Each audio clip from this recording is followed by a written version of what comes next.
Friends, Cowboy Joe Boo here with the Joe Boo Report. Boy, am I relieved because I'd gotten worried about Stephen A. Smith and First Take because they've hardly talked about the Dallas Cowboys versus the Eagles. Well, I'm glad to report they are back on subject. But something interesting is happening. It seems like Max Ketterman is becoming the true Dallas Cowboy hater. And Stephen A. Smith, well, he's beginning to act more and more like Skip Bayless. I mean, are we seeing Stephen A. Smith turn into a Dallas Cowboy fan? I mean, he admitted that when he retires, he wants to move to Dallas.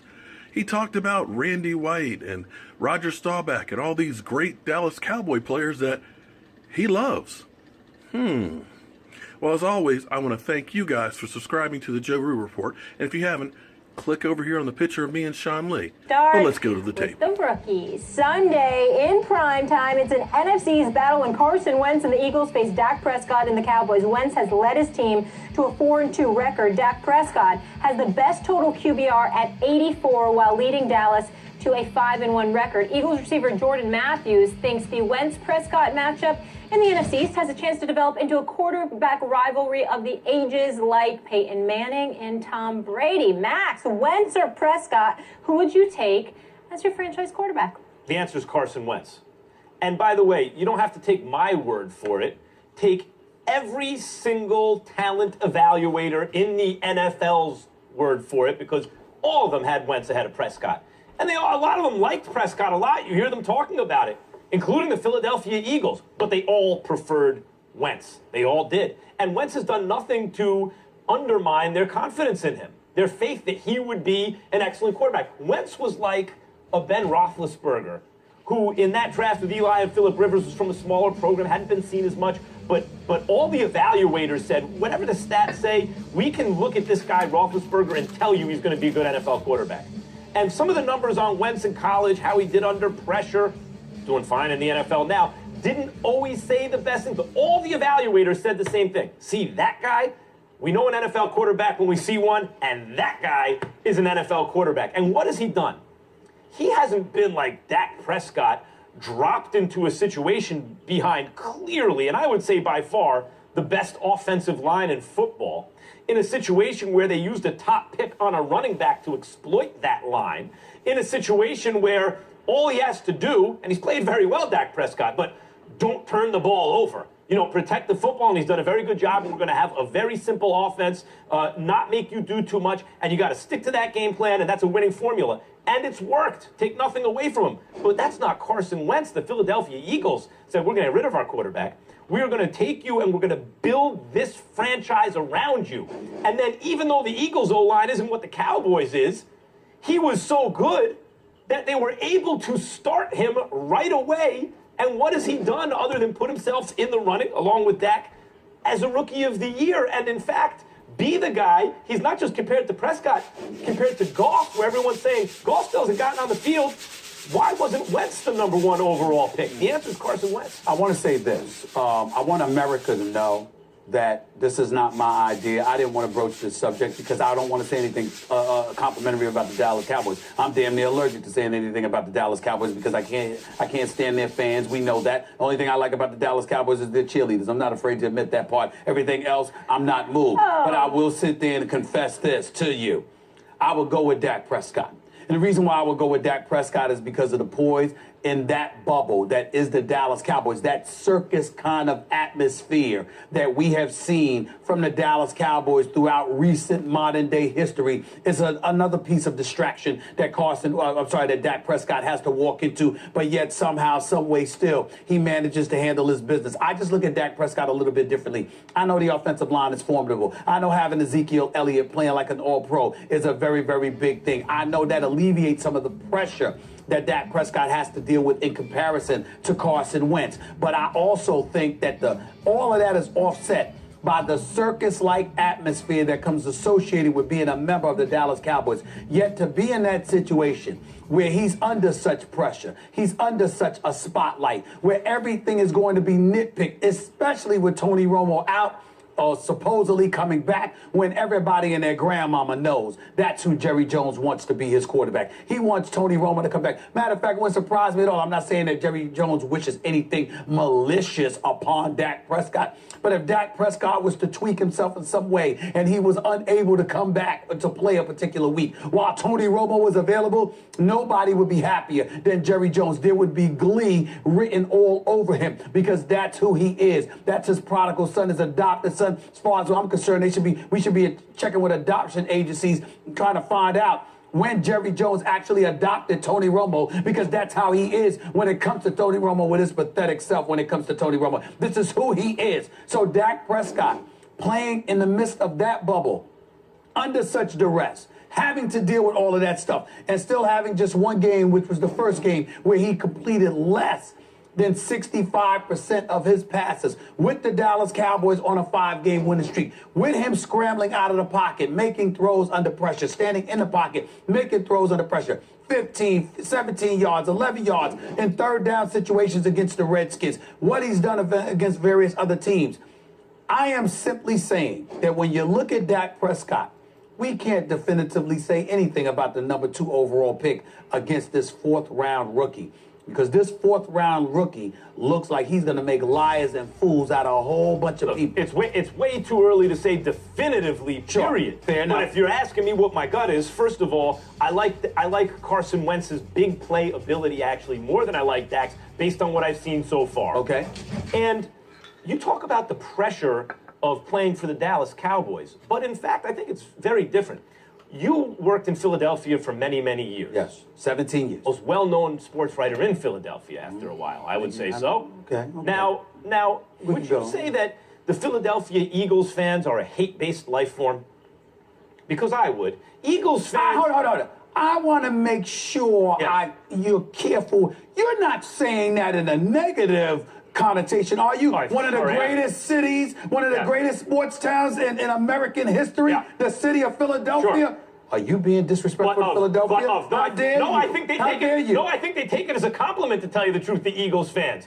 But I'm talking about what you mean. I'm talking about what you mean. What I'm saying is Eagles fans are waiting for you to mess up. Like, the Cowboys fans love the Cowboys. Mm-hmm. When you get a 4th-round pick and he can perform, that's found money. The Cowboys fans are waiting to love the Cowboys. They're looking for excuses. You call them those delusional fan base. Eagles fans are the opposite. Even when things are going good, they're complaining about something about the team. And the Eagles mortgaged part of the future in draft picks and all this to reach for Carson Wentz, and yet he's performing so well, he's got those hate-based life forms rooting for him. But Dak, of course, he has to love the Cowboys fans. You're not wrong. 4th-round pick, you're not performing for the Cowboys. You're not wrong, but you're missing something.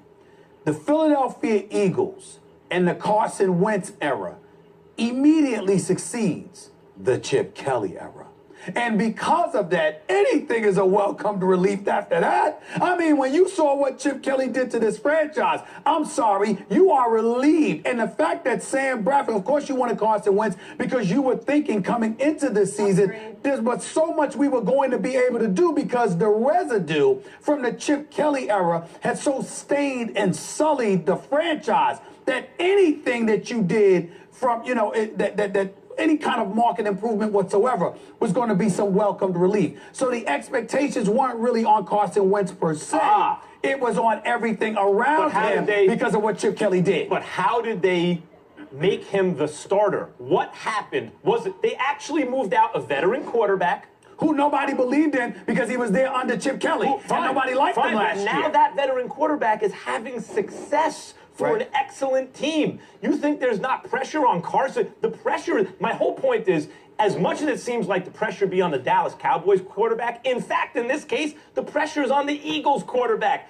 His guy, Romo, gets hurt. The 4th-round pick steps in and miraculously does amazing things. Carson Wentz, they move the guy to another team who's having great success, and they reach for him. We're not talking pressure. We're not talking pressure because from a pressurized standpoint, I get where you're coming from. What I'm asking you to consider is the circus-like atmosphere atmosphere that Prescott has to deal with. Pressure or no pressure, because it's the Dallas Cowboys, and because they're a walking piece of mediocrity in recent memory, and because they're the perpetual accident waiting to happen, because they got a owner and Jerry Jones more concerned with hype than winning, more concerned with business and making dollars than winning. What you have is a situation that's ripe for a rookie to be exposed and, dare I say, overwhelmed by the totality of the situation. And we didn't even bring Romo into the equation. Carson Wentz doesn't have any of those issues. You got a new coach. You got a GM that was reinstalled because Howie Rosen was removed because Jeffrey Lurie gave all the power to Chip Kelly. Now that's been alleviated. So you have organizational structure with a rookie that we're allowing to be on the come up.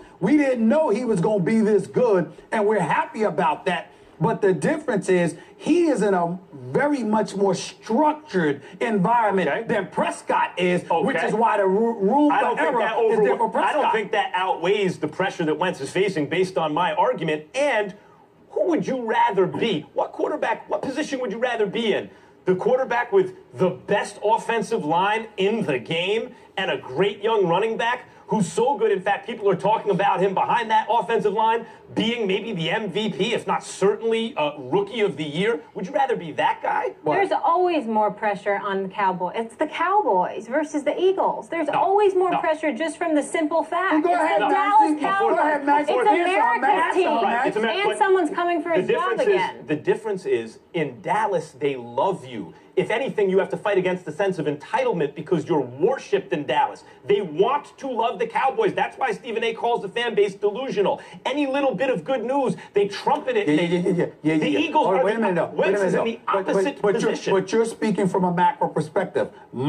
Speaking from a micro perspective, yes, they love the Cowboys, but at the same time, Tony Romo is waiting in the wings. And even though he has his critics and a lot of Cowboy fans who do not believe in him at all, you do have other fools who absolutely are in love with this man. There's more eyes like on he's that got situation. 2 Super Bowls instead of two career playoff victories. Who would you rather be? What position would you rather be? Which quarterback would you rather be playing for the Cowboys behind that offensive line with those weapons? Let me say this to you. You are right about it being the Cowboys, but for the wrong reasons. I would tell you that I would rather be with the Eagles if I had more receivers. The fact that, hold on, talking about, I only have Jordan Matthews. You keep bringing up the offensive line. That's not the issue to me. The issue to me with the Eagles and Carson Wentz is that all he has is Jordan Matthews. Because Brent Zellick, Zach Ertz haven't necessarily been stellar this year, probably due to injury. Nelson Aguilar is still developing. But Beasley Williams has been good, and now they get Des Bryant back, and they have Jason Witten. The point is, if they're performing on a similar level, and one guy is better protected with more weapons, that suggests the other guy is better. But you're making and the pressure point doesn't but even you're work. making the football argument, and I'm going beyond that. I'm saying that I'm saying distraction off the field. You asked me in terms of what situation would I rather be in. I would rather be in a structured environment like that of the Philadelphia Eagles than with the Dallas Cowboys, hype machine personified. More eyeballs on Dak. Yes. That's what I'm saying. More eyeballs on Dak. Right. Carson Wentz performing at least as well as Dak. And by the way, and let me say this to you. Can I tell you something else too? And I'll say it. I'll say it to all of those pathetic Dallas Cowboys fans out there. I'll say it to the city of Dallas because I would like to live in Dallas one day because there's no state income taxes. So I would definitely take that into consideration. But or Florida, Tennessee's another option. I'm considering it all. But let me tell you something right now. I think Philadelphia is a better sports town than Dallas. I believe that the city of Philadelphia is a better sports town than Dallas, and I would rather play in a better sports town. Well, a sports town that's actually more intense, more negative, looking for every flaw. That's the difference. The Eagles fans are looking for every flaw. The Cowboys fans are looking for the gold, for the silver lining and everything. Listen, you could call it negative all you want. I choose to assume that they are far more informed and realistic than Dallas Cowboy fans. And as a result, I don't look at the Philadelphia Eagles as perpetually negative. I think it's a fantastic sports town. There's more pressure on the number 2 on Dak. There's more pressure on the number 2 overall pick that a team traded up for or the 4th round pick. Which is there more pressure? On the fourth There's round more pick? pressure on the fourth round number two. pick. There's more pressure on the fourth round pick, but he's in a better situation. I'll give you that. More pressure on the fourth round pick than the second round pick. There's not more pressure on the fourth round pick than it is on the number 2 overall pick. Right. But I'm just saying to you, All of America pays attention to Dallas. All of America pays attention to Dallas, and Dallas is not. It's relatively dysfunctional. They're getting over this year. Good luck to them, but it's relatively dysfunctional. They're just the cheerleaders. Listen, they are 5-1. And I'm sitting here as a noted Dallas Cowboy hater with a smile on my face, waiting for the accident to happen. I know who the Cowboys are. They will not let me down. I'm telling you, they're going to find a way to mess it up. Cowboys You have a can Super Bowl book it. victory in their history, right? They have a Super Bowl. Several. They have many. Several. Yeah. Several. They have 5 actually Several. altogether. Several. And how many do the Eagles have? None. Okay. None. But there's Hold on, wait a All minute. right. the second round pick playing for the All Eagles right. never won a Super Bowl. Time out. With no offensive line. People like me, hold on. People like me that talk to the Cowboys. I'm not talking about Roger Staubach and Tony Dorsett or Ed Tuttle Jones or Ed Martin and them. I'm not talking about Emmitt Smith, Troy Aikman, Michael Irvin, the playmaker. Hell, those are my boys. I'm talking about the last 20-plus years. Let's be the honest. Dallas The Cowboys Cowboys have are been a bigger a deal. joke, The Cowboys, and you know it. The Cowboys are a bigger deal than the Eagles because they have more fans nationwide. Because they're an out-of-market choice. But the intensity Tex of Schramm the got them fans... on- Yes, but just you in wanna, Philly. You want to do... It's only in Tex Schramm Philly. got That's them where on Carson Wentz is Thanksgiving. But it's playing. just in Philly. And by the He way, doesn't have the that's an national unfair attention. advantage. I'm glad you brought that up because I see no reason why the Dallas Cowboys got to play every Thanksgiving. Who the hell? And it's not right. You know, a matter of fact, that's why the Eagles kick their butt every time they go up against them on Thanksgiving Day. You take Dak Prescott, I'll take Carson Wentz. You do that. You do Yeah, that. bet on it. You do Can't that. wait for the end You of the do season. that. I will not I forget can't this believe conversation. he got me helping. He got me being supportive of a Cowboy. And you a What the hell Philly is guy. this world come? All right, you heard from these